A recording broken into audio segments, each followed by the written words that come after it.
오늘도 이 자리에 나와 하나님을 예배하는 우리 귀한 성도님들의 삶에 하나님의 은혜와 축복이 넘쳐나길 간절히 소망합니다. 우리 옆에 분들에게 사랑합니다, 축복합니다 서로 인사했으면 좋겠습니다.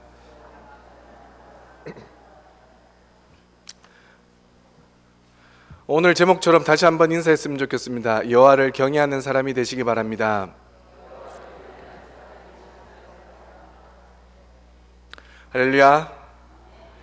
요즘 뉴스나 신문을 보면 사건, 사고 기사가 끊임없이 보도되고 있음을 볼 수가 있습니다. 자식이 부모를 죽이고 부모가 자식을 죽이는 사건이 끊이지 않고 있습니다. 심지어는 일면식도 없는 사람이 아무런 이유 없이 사람을 죽이기도 합니다. 그리고 자기를 화나게 했다는 이유로 살인을 저지르는 사람들을 보면 층간소음, 주차 문제, 결혼과 이혼, 사랑 등 수많은 이유들이 살인 동기가 되고 있는 시대가 바로 지금 우리가 살고 있는 이 시대입니다. 그리고 살인뿐만 아니라 여전히 부패한 시대이며 사방의 위험이 도사리고 있는 시대가 저와 여러분들이 살고 있는 지금 이 시대라는 것입니다. 이처럼 우리 주변에서 일어나는 무서운 사건들, 게다가 사람들이 부패하고 위험한 일을 버리고 있는 것을 지켜보면서 우리는 그 사람들이 정말 제정신으로 그러는 것인가, 정말 자기가 무슨 짓을 하고 있는지, 어떤 결과가 생길지 알지 못하고 그러한 일들을 벌였는지 생각하게 만듭니다. 그런데 이런 질문에 대한 대답은 의외로 그렇다라는 것입니다. 경건한 지혜가 없을 때 사람들은 미친 행동을 하게 된다라고 합니다. 그들이 어리석은 짓을 하는 것은 무엇이 옳고 그른지 아는 분별력이 없기 때문이며 자기 행동의 결과를 보지 못하기 때문이라고 말을 합니다. 그래서 성경은 이런 자들은 하나님을 두려워하지 않으며 그래서 행동을 절제하지 않는다라고 말을 합니다. 자기 행동의 결과를 아는 지식과 지혜는 하나님을 경외하는 데서부터 오는 것임을 우리는 깨달아야 합니다. 하나님을 두려워한다는 것은 하나님을 지극히 사랑하고 경외하여 하나님 없는 삶이 어떨지 두려워한다라는 의미입니다. 그런데 어떤 이들은 하나님이 없다고 말을 합니다. 또 어떤 이들은 하나님이 있을지도 모른다고 생각은 하지만 하나님이 자기에게 이렇게 살아라 저렇게 살아라 하는 것이 싫기 때문에 하나님을 인정하기를 거부하고 있다라고 합니다. 그래서 그들은 자기가 하고 싶은 대로 하려고 합니다.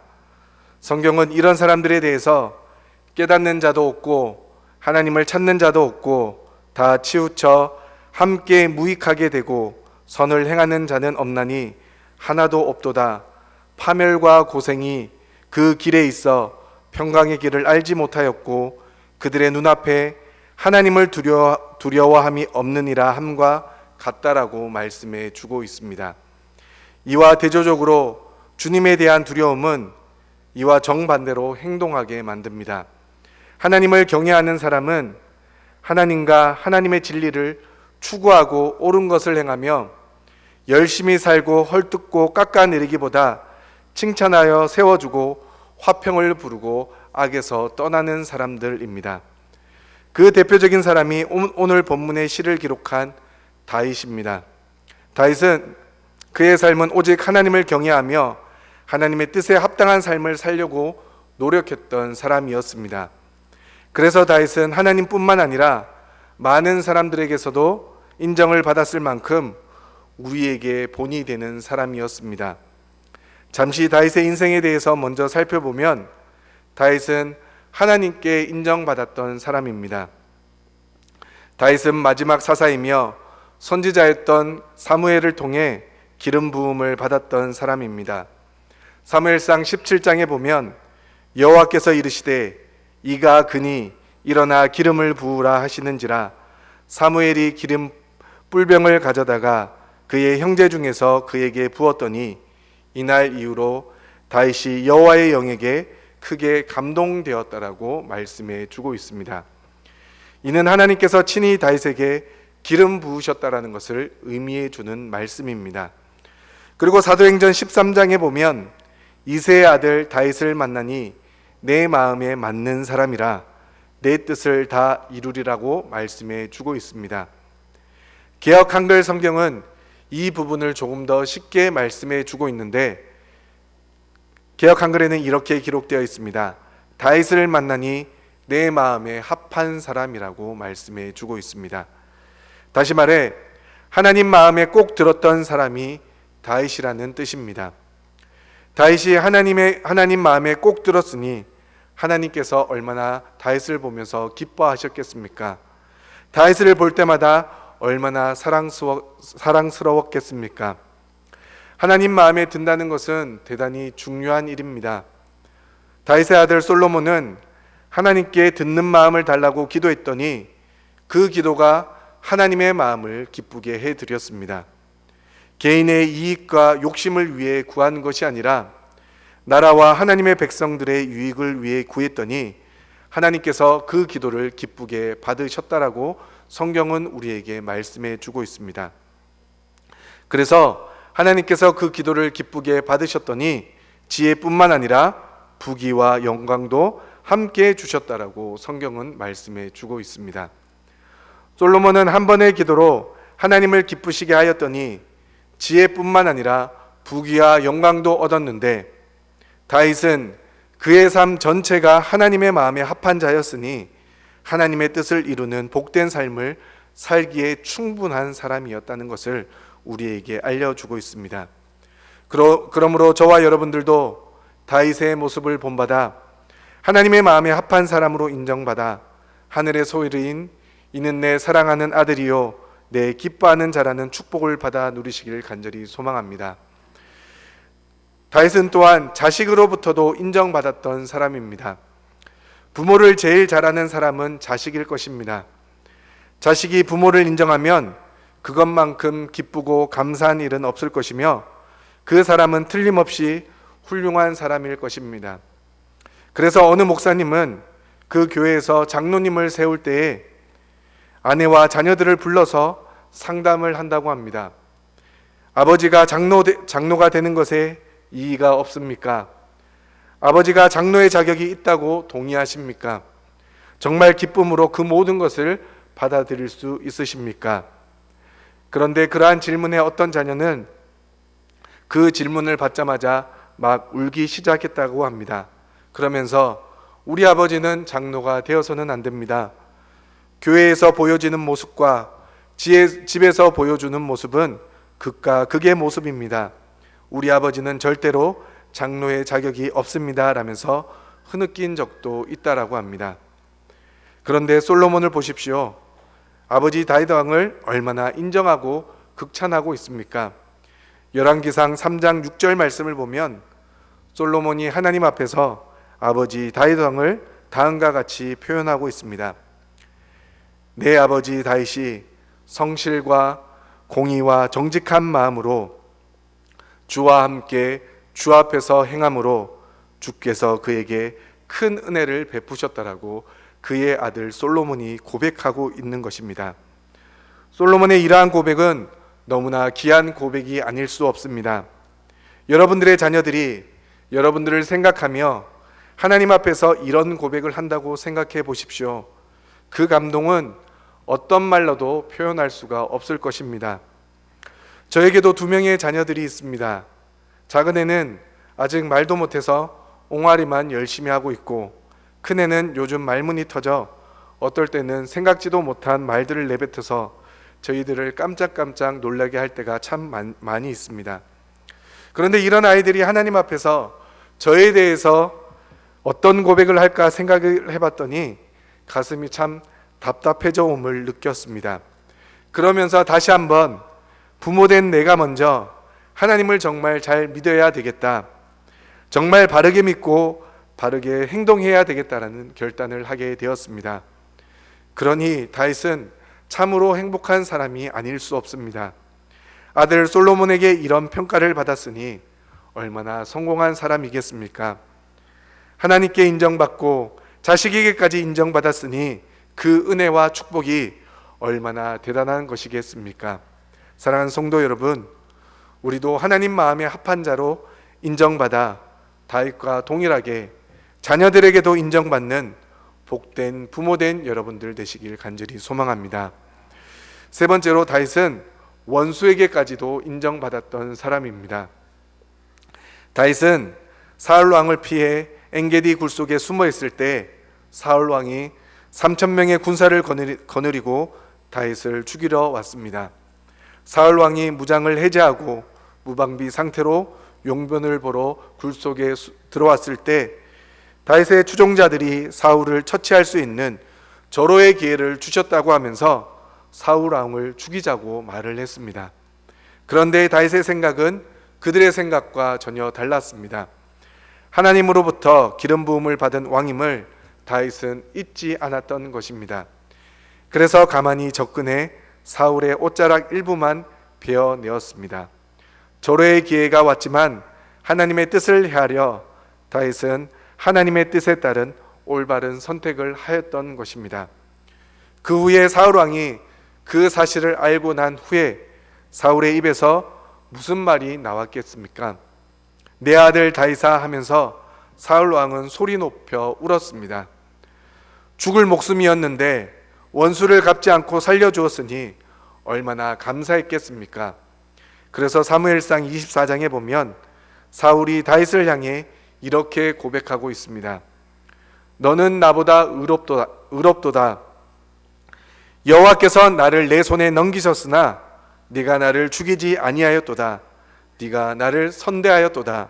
보라, 나는 내가 반드시 왕이 될 것을 알고 이스라엘 나라가 내 손에 견고히 설 것을 안다라고 말하고 있다라는 것입니다.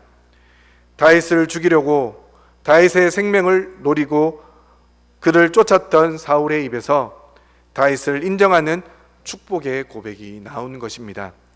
어떻게 원수된 자의 입을 통해 다윗은 이런 고백을 들을 수 있었겠습니까?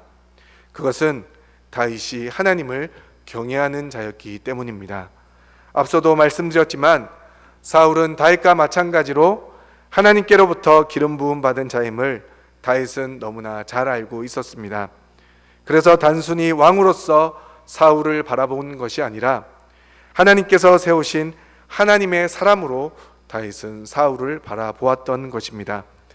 그렇기에 하나님께서는 원수된 자의 입을 통해 다윗을 축복해 주고 있습니다. 그러므로 저와 여러분들도 하나님을 온전히 경외함으로 하나님과 자녀들 그리고 원수들에게까지 인정받는 사람이 되어 모든 사람들로부터 축복받는 인생이 되시길 또한 간절히 소망합니다. 이처럼 다윗의 삶은 인정받는 삶 자체였습니다. 물론 너무나 어렵고 힘든 시기도 있었지만 다윗을 평가하는 성경의 말씀은 하나님과 자녀 그리고 원수에게까지 인정받는 축복의 사람이었음을 우리에게 알려주고 있습니다. 그런데 오늘 본문 말씀을 보십시오. 다윗은 본문에서 덧없는 인생에 대해서 말씀해 주고 있습니다. 우리 함께 오늘 본문 15절과 16절 말씀을 다시 한번 읽어보도록 하겠습니다. 본문 15절과 16절 말씀입니다. 함께 읽겠습니다. 시작.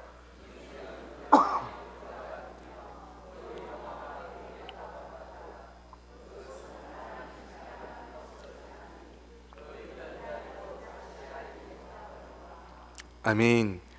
오늘 본문이 기록된 시편 103편은 다윗이 기록한 시로 하나님의 인자와 긍휼에 대한 찬송과 감사의 시입니다.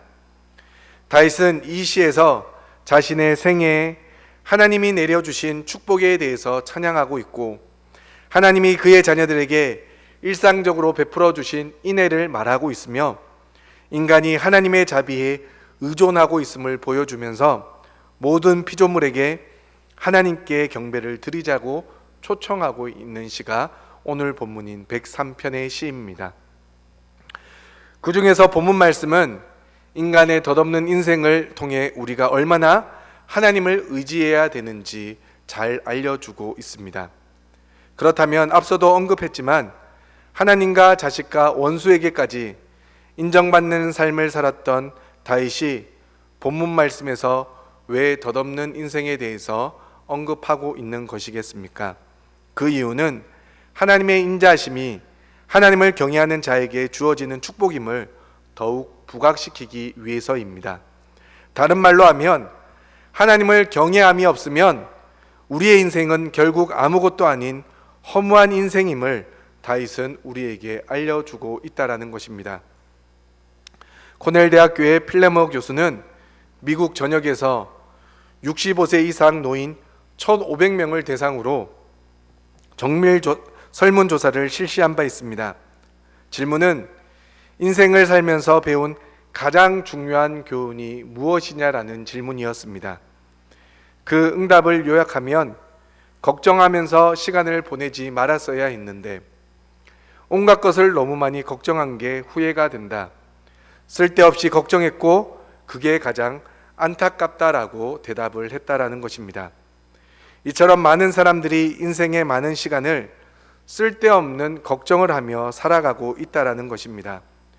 그 순간에는 그것이 맞는 것 같고 그렇게 해야만 할 것 같았지만 시간이 지나 보면 그게 아니었기에 가장 후회가 된다라고 말들을 하고 있습니다. 왜냐하면 그 순간에는 자신이 몰두하고 있는 것이 전부였기 때문에 그것을 이루지 못할지도 모른다는 두려움에 사로잡혀 살았기에 시간이 지나고 보니 그게 전부가 아님을 깨달아 후회가 찾아온다라는 것입니다. 이는 19세기 러시아의 작가 고골리의 작품 중에 외투라는 단편 소설의 내용과 일치하는 이야기입니다. 이 소설의 이야기는 가난한 하극갈리의 평생 소원은 고급 외투 한 벌을 갖는 것이었습니다. 평생 수고하며 돈을 모아 드디어 고급 외투를 사서 입게 되었습니다. 그런데 집에 돌아오는 길에 강도를 만나 그만 외투를 빼앗겨 버렸습니다.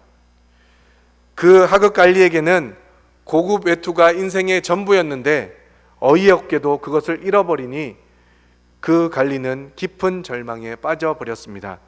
그리고 너무 속상한 나머지 시름시름 앓다가 마침내 죽고 만다라는 이야기입니다.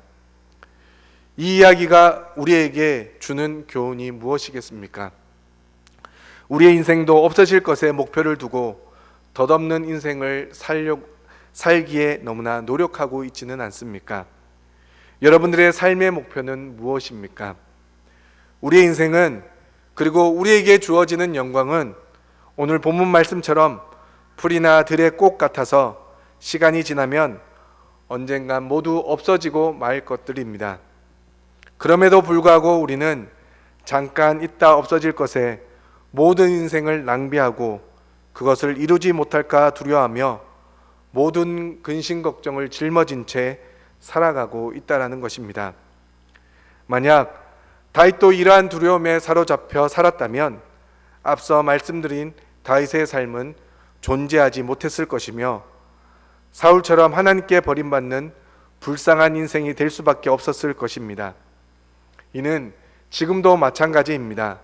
서두에 말씀드렸듯이 우리의 인생에서 악하고 무서운 일들이 많이 일어나고 있는 이유가 바로 하나님을 경외하는 마음을 찾아볼 수 없기 때문일 것입니다.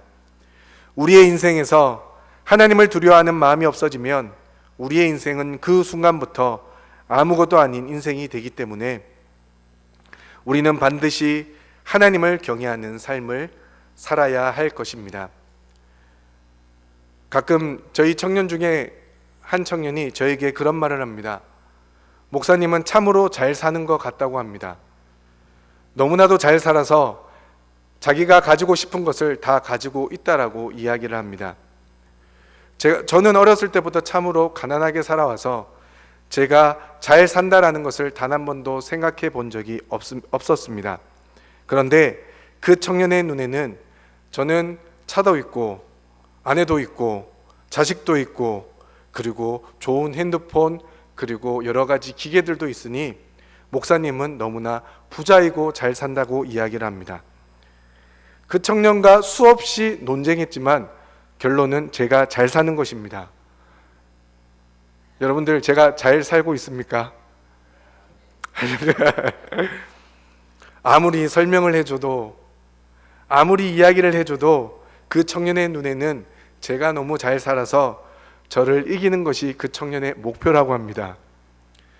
그래도 한 사람의 인생에서 목표가 될 만큼 제가 인생을 조금 잘 살았는가 봅니다.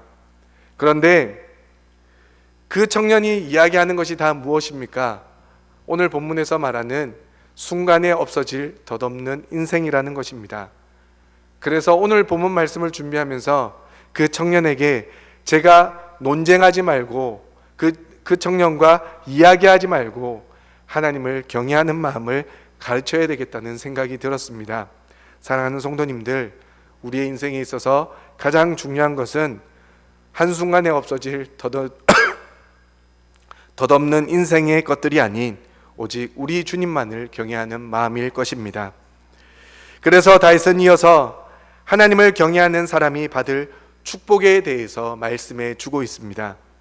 17절 말씀을 보면 여호와의 인자심과 의로우심이 어떤 사람에게 베풀어 주는지를 잘 보여주며 그것이 얼마나 오랫동안 지속되는지를 말씀해 주고 있습니다. 여기에 기록된 인자심은 언약 백성에 대한 하나님의 변함없고 신실한 사랑을 강조하고 있는 단어입니다. 그러므로 이러한 하나님의 인자심은 하나님을 경외하는 자들에게 영원히 베풀어지며 하나님의 의는 자손의 자손에게까지 이른다고 말씀해 주고 있습니다. 경외라는 말은 어떤 대상에 대한 깊은 존경심에서 우러나오는 두려움을 의미하는 말입니다. 구약에서 경외하다는 단어는 주로 여호와 하나님에 대해 인간이 취할 가장 기본적인 자세를 나타내는 데 사용되는 단어였습니다. 그러므로 하나님을 경외하는 것은 우리가 가장 기본적으로 취해야 할 믿음의 자세인 것입니다. 그리고 기본적 자세가 흔들리지 않는 자는 하나님의 은혜와 축복에서 영원히 제외되지 않을 것임을 축복해 주고 있다라는 것입니다. 계속해서 다윗을 생각해 보시기 바랍니다. 다윗이 하나님을 온전히 경외하였더니 하나님은 다윗을 보며 내 마음에 합한 자라는 귀한 축복을 허락해 주셨습니다. 그리고 사무엘하 7장 말씀을 보면 하나님께서 나단 선지자를 통해서 다윗을 축복하시는데 그 내용을 보면 하나님께서 다윗의 집과 다윗의 나라, 즉 다윗의 왕위를 영원히 견고하게 하신다는 것과 다윗의 자녀들이 하나님 앞에서 범죄하게 되면 하나님께서 친히 징계하시며 사울에게서 뺏은 은총을 다윗의 자녀들에게는 뺏지 않겠다라는 축복입니다. 이처럼 하나님을 온전히 경외하는 자는 결국 그 한 사람으로 인하여 집안을 살리고 한 나라를 살리는 놀라운 축복이 주어진다라는 것입니다. 끝으로 다윗은 18절의 말씀에서 하나님을 경외하는 자의 삶이 어떠해야 하는지 구체적으로 설명해 주고 있습니다. 우리 다시 한 번 더 18절 말씀을 함께 읽어보도록 하겠습니다. 함께 읽겠습니다. 시작.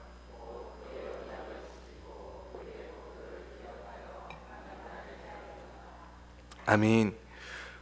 하나님을 경외한 자가 받는 축복은 첫 번째, 하나님의 언약을 지켜야 한다는 것입니다.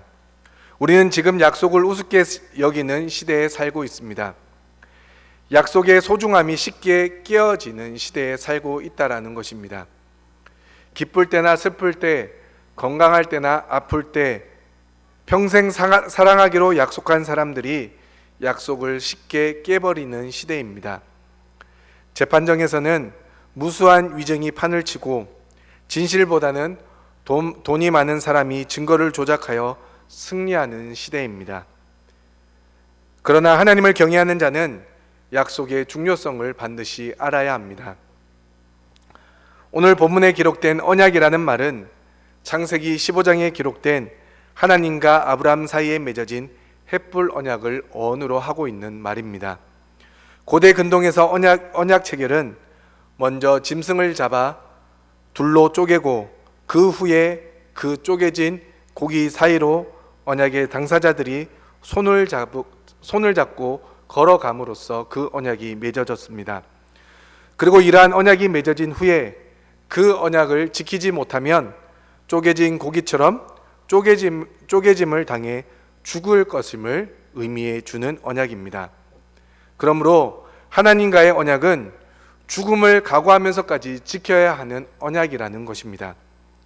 하나님을 경외하는 자의 두 번째 모습은 하나님의 법도를 기억하여 행해야 한다라는 것입니다.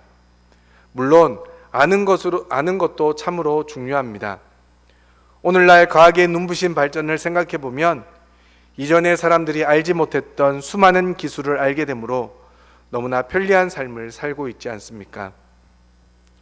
그러나 만약 알고만 있는다고 해서 과학적인 발전을 이룰 수는 없습니다.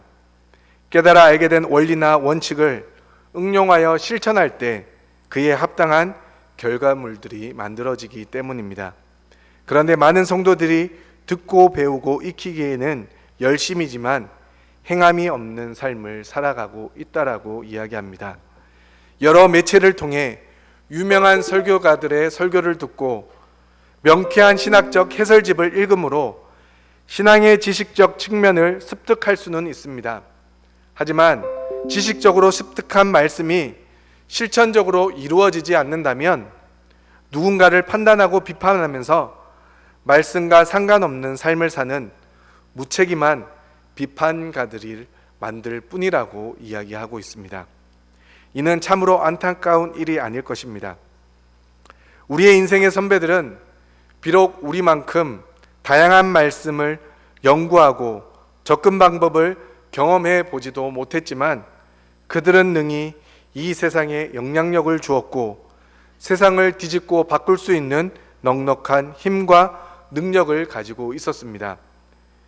그들은 비록 많은 사실을 알지 못했지만 알고 있는 기본적 진리만큼이라도 철저히 행하고 지켰던 사람입니다. 그래서 예수님께서도 마태복음 7장에서 나더러 주여 주여 하는 자마다 다 천국에 들어갈 것이 아니요 다만 하늘에 계신 내 아버지의 뜻대로 행하는 자라야 들어갈 것이라고 말씀해 주고 있습니다. 즉 어떤 사람이 비록 선지자와 같은 직분을 감당했던 자라 할지라도 주의 이름으로 놀라운 권능을 행하던 자라 할지라도 말씀을 지켜 행하는 행함이 없다면 결국 그들은 하나님을 경외하는 자라 볼 수 없다라는 것입니다. 사랑하는 성도님들, 여러분들은 하나님의 언약을 지키며 하나님의 법도를 기억하며 행하고 있으십니까? 죽기를 각오하며 하나님과의 약속을 지켜 행하길 소망하며 들은 말씀을 기억하여 그 말씀대로 오늘도 살아가고 계십니까? 만약 저와 여러분들이 그렇지 못하다면 우리는 쪼개져 죽음을 당해 마땅하며 주의 이름을 부르고 있지만 하나님 나라에 들어가지 못한다라고 성경은 우리에게 정확하게 말씀해 주고 있습니다. 그러므로 우리는 본질상 영원히 하나님과 가까이 할 수 없는 존재들이라는 것입니다. 하지만 우리의 연약함을 아시는 주님께서 십자가의 사랑으로 우리를 용서하시고 품어주셔서 예수 그리스도를 믿기만 하면 죽음에서 생명으로 옮겨주셨고 또한 하나님의 나라를 상속받는 백성으로 의로운 자라고 칭해 주셨습니다. 그렇기에 우리에게 주어진 은혜가 값질 수밖에 없는 것입니다. 하지만 우리가 한 가지 더 명확하게 알아야 할 것은 주의 말씀을 기억하여 지키지 않고 행하지 않는 자를 다윗은 하나님을 경외하는 자가 아니라고 말씀하고 있다라는 것입니다. 우리가 하나님을 경외하지 않으면 우리도 앞서 말씀드렸던 지혜롭지 못한 자들, 그래서 죄악에서 영원히 벗어날 수 없는 죄악된 죄인된 모습으로 살아갈 수밖에 없는 자들이라는 것입니다. 아무리 하나님의 은혜만을 강조한다고 하더라도 하나님을 경외하는 마음이 없으면 구원파라는 이단에서 말하는 것처럼 예수 그리스도의 은혜로 이미 구원받았으니 내 생각, 내 방법대로 살아갈 뿐이라는 것입니다. 그러므로 예수 그리스도의 십자가의 사랑이 매일 나에게 진정한 은혜가 되기 위해서는 하나님을 경외하는 마음을 잃어버려서는 절대 안 된다는 것입니다.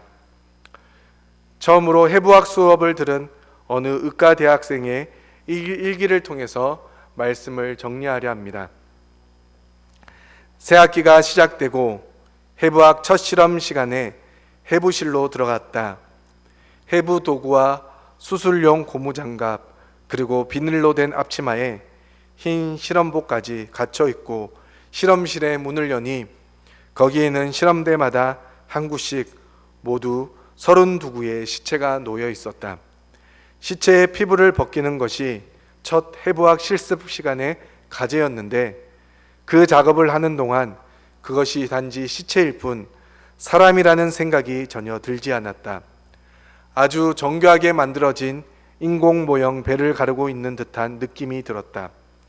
그런 착각과 함께 나의 내리를 스치며 지나가는 생각이 있었다.